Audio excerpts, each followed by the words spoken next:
రోజు విశాఖపట్నంలో ఆదివాసీ సమస్యల మీద మూడు రాష్ట్రాల నుంచి అటు ఒరిస్సా, ఇటు తెలంగాణ, ఆంధ్రప్రదేశ్ మూడు రాష్ట్రాల నుంచి ఆదివాసీ నాయకులు వచ్చారు. ఆదివాసీ సంఘాలు వచ్చాయి.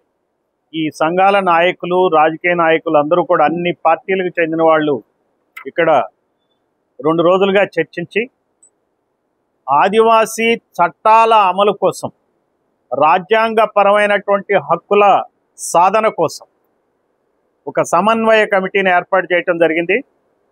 ఈ సమన్వయ కమిటీకి చైర్మన్గా మాజీ శాసనసభ్యులు, అత్యంత అనుభవజ్ఞులు, 80 సంవత్సరాల వయసు పైబడినటువంటి చాలా డైనమిక్ లీడర్ చందా లింగయ్య దొరగారిని చైర్మన్గా ఎన్నుకోవటం జరిగింది.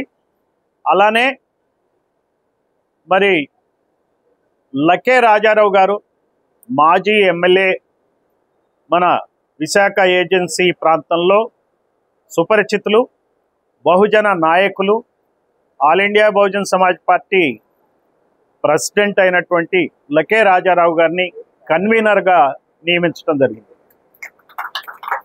వీరితో పాటు మాజీ శాసనసభ్యులు జయరాజ్ గారు, నిమ్మక జయరాజ్ గారు కురుపాం శాసనసభ ఎమ్మెల్యేగా చేశారు. వారు ఇంకా ఇతర ఆదివాసీ సంఘాల నాయకులు సభ్యులుగా ఉన్నారు. బ్రిటిష్ కాలం కన్నా ఇంకా అన్యాయంగా ఆదివాసీల్ని అణుస్తున్నటువంటి ఈ ప్రభుత్వాలని మెడలు వంచడానికే ఈ సమన్వయ కమిటీ పనిచేస్తుంది. రాజకీయాలకు అతీతంగా రాజ్యాంగం ప్రసాదించినటువంటి హక్కుల్ని సాధన కోసం ఈ కమిటీ మరి పనిచేస్తుంది. విశాఖ నగరం కేంద్రంగా జాతీయ సమన్వయ కమిటీ ఏర్పాటైంది. ఈ సందర్భంగా ఆదివాసీల సమస్యలకి అన్ని పార్టీలు ఈ సమన్వయ కమిటీతో కలిసి రావాలని చెప్పి కోరుతున్నా.